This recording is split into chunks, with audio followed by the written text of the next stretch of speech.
Pay scale report প্রস্তুত, কিন্তু আজ হঠাৎ প্রধান উপদেষ্টার অসুস্থতার স্থগিত হতে পারে রিপোর্ট জমা। তো বন্ধুরা, এই বিষয়টি নিয়ে বিস্তারিতভাবে আলোচনা করতেছি। বিস্তারিত আলোচনা করার পূর্বে এখন পর্যন্ত যারা যারা আমাদের এই চ্যানেলে নতুন সদস্য রয়েছেন তাদেরকে চ্যানেলটি সাবস্ক্রাইব করে পাশে থাকার বেল আইকনটি অল করে দেওয়ার জন্য অনুরোধ রইল।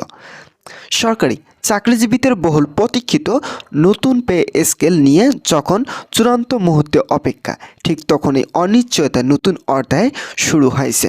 পে কমিশনের চূড়ান্ত রিপোর্ট সম্পূর্ণ প্রস্তুত থাকলেও আজ নির্ধারিত দিনে সেই রিপোর্ট প্রধান উপদেষ্টার কাছে জমা দেওয়া নিয়ে দেখা দিয়েছে জটিলতা। প্রধান উপদেষ্টা হঠাৎ অসুস্থতার কারণে আজ রিপোর্ট জমা দেওয়ার কার্যক্রম সাময়িকভাবে স্থগিত হতে পারে বলে একাধিক নির্ভরযোগ্য সরকারি সূত্র জানিয়েছেন। জানা গেছে, কয়েক মাস ধরে ধারাবাহিক বৈঠক, তথ্য সংগ্রহ, অর্থনৈতিক বিশ্লেষণ এবং বিভিন্ন শ্রেণীর কর্মচারীদের দাবি দেওয়া পর্যালোচনার মাধ্যমে পে কমিশন এই রিপোর্ট প্রস্তুত করেছে। পে কমিশনের চেয়ারম্যান ও সদস্যরা ইতিমধ্যে রিপোর্টের প্রতিটি অধ্যায় সূচনা করেছে এবং আজই আনুষ্ঠানিকভাবে প্রধান উপদেষ্টার কাছে জমা দেওয়ার জন্য সব ধরনের প্রস্তুতি সম্পূর্ণ ছিল। সচিবালয় ও যমুনায় সংশ্লিষ্ট সূত্রে জানা যায়, রিপোর্ট জমা উপলক্ষে আজ একটি গুরুত্বপূর্ণ বৈঠকও সূচি নির্ধারিত ছিল। তো বন্ধুরা, ভিডিওটি চলাকালীন সময় এখন পর্যন্ত যারা যারা আমাদের এই চ্যানেলে নতুন সদস্য রয়েছেন তাদেরকে চ্যানেলটি সাবস্ক্রাইব করে পাশে থাকার বেল আইকনটি অল করে দেওয়ার জন্য অনুরোধ রইল। তো বন্ধুরা, সকাল থেকেই প্রধান উপদেষ্টার শারীরিক অসুস্থতার খবর ছড়িয়ে পড়লে পরিস্থিতি মোড় ঘুরে যায়। চিকিৎসকদের পরামর্শ অনুযায়ী আজ তাকে বিশ্রামে থাকতে বলা হয়েছে এবং কোনো গুরুত্বপূর্ণ নৈতিক গ্রহণ বা দীর্ঘ বৈঠকে অংশ নেওয়া তার পক্ষে সম্ভব নয় বলে জানা গেছে। এই অবস্থায় পে কমিশনের রিপোর্ট জমা দেওয়ার প্রক্রিয়া আজ স্থগিত রাখার বিষয়ে উচ্চ পর্যায়ে আলোচনা চলেছে। যদিও এখন পর্যন্ত সরকারের পক্ষ থেকে আনুষ্ঠানিক ঘোষণা দেওয়া হয়নি, তবে সংশ্লিষ্ট মহল থেকে ইঙ্গিত মিলেছে আজ রিপোর্ট জমা পড়ার সম্ভাবনা খুবই কম। এই খবরে সরকারি কর্মচারীদের মধ্যে নতুন করে উদ্বেগ ও হতাশ তৈরি হয়েছে। দীর্ঘদিন ধরে নতুন পে স্কেল আসার অপেক্ষা করেছেন তারা। চলমান মূল্যস্ফীতি, নিত্যপণ্যের দাম বৃদ্ধি এবং জীবনযাত্রার ব্যয় বেড়ে যাওয়ায় প্রেক্ষাপটে নতুন বেতন কাঠামোকে অনেকেই আর্থিক স্বস্তির একমাত্র ভরসা হিসেবে দেখছেন। ফলে শেষ মুহূর্তে রিপোর্ট জমা নিয়ে অনিশ্চয়তার খবর কর্মচারীদের মধ্যে নানা প্রশ্ন ও শঙ্কা দেখা দিয়েছে। পে কমিশন সংশ্লিষ্ট সূত্রগুলো আবশ্যক আশ্বস্ত করার চেষ্টা করেছে।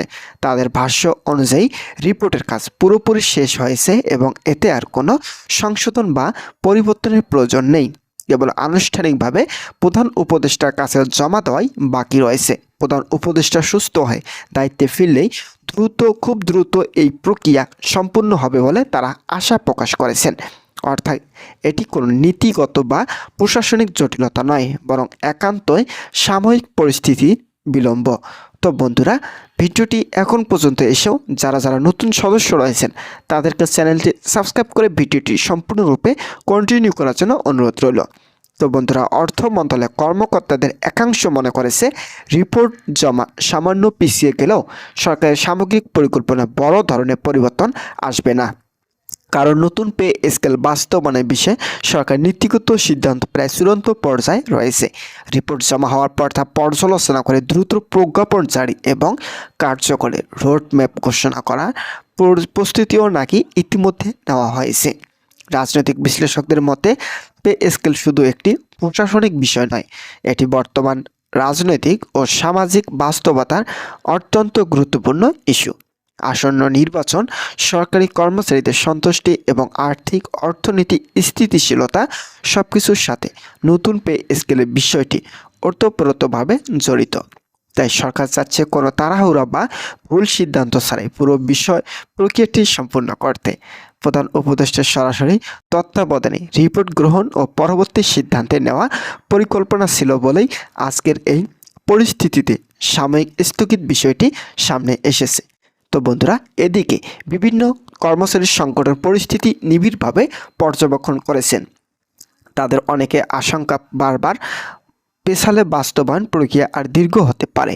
তবে একই সঙ্গে তারা আশা করেছে প্রধান উপদেষ্টা সুস্থ হলেই সরকার দ্রুত আশানুরূপ ঘোষণা দেবে এবং কর্মচারীদের প্রতিফলন ঘটবে নতুন পে স্কেলে। সব মিলিয়ে আজকের দিনটি নতুন পে স্কেল ইস্যুতে একটি গুরুত্বপূর্ণ অধ্যায় হওয়ার কথা থাকলেও প্রধান উপদেষ্টা অসুস্থতার কারণে সেই অধ্যয়নটি হয়তো কিছুটা পিছিয়ে যাচ্ছে।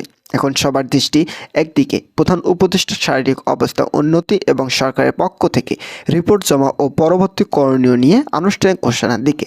সরকারি কর্মচারীদের দেশবাসীর অপেক্ষায় কবে শেষ পর্যন্ত এই বহুল আলোচিত পে স্কেল বাস্তবায়নের পথে দৃশ্যমান অগ্রগতি আসে, এটাই এখন দেখার বিষয়। তো বন্ধুরা, আজকের এই ভিডিওটি এই পর্যন্তই ছিল। আশা করছি আজকের এই ভিডিওটি থেকে অনেক উপকৃত পেয়েছেন। যদি উপকৃত পেয়ে থাকেন তাহলে অবশ্যই আমাদের এই চ্যানেলটি সাবস্ক্রাইব করে পাশে থাকার বেল আইকনটি অল করে রাখবেন, যাতে পরবর্তীতে নবম জাতীয় পে স্কেল সম্পর্কিত সকল গুরুত্বপূর্ণ আপডেট তথ্য সবার আগে আমাদের এই চ্যানেলে পেয়ে যেতে পারেন। ধন্যবাদ সকলকে।